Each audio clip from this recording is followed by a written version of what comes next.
আপনি তৃপ্তি পাবেন না, গুনাহ তৃপ্তি দেয় না। এক সাগর, আটলান্টিক মহাসাগরের সব পানি যদি কোনো নেশাখোর, মদখোর, কোনো গাঞ্জাখোরকে দেওয়া হয়, সব পান করার পরেও তার তৃপ্তি হবে না।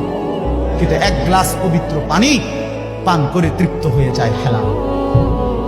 সারা পৃথিবীর 100 কোটি নারী যদি আজকের অসভ্য উলঙ্গ ছবি দেখে, যেই যুবক এরে যদি 100 কোটি নারীও উলঙ্গ করে দেখায়, কসম আল্লাহর, এই জানোয়ারের তৃপ্তি হবে না।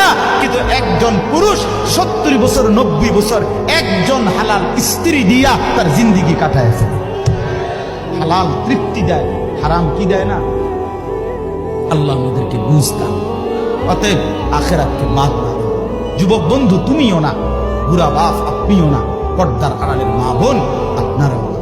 আল্লাহ আপনাদেরকে তৌফিক দেন, আল্লাহ আপনাদেরকে কবুল করেন। আল্লাহ বলে, মানুষ তোমরা কি ভেবেছ? তোমরা কি এই মনে করো আমি আল্লাহ কবর থেকে ছড়িয়ে ছিটিয়ে যাওয়া হাড্ডি গোশত যেগুলো ছিন্ন ভিন্ন হয়ে নিঃশেষ হয়ে গেছে, আমি সেগুলোকে একত্রিত করতে পারবো না?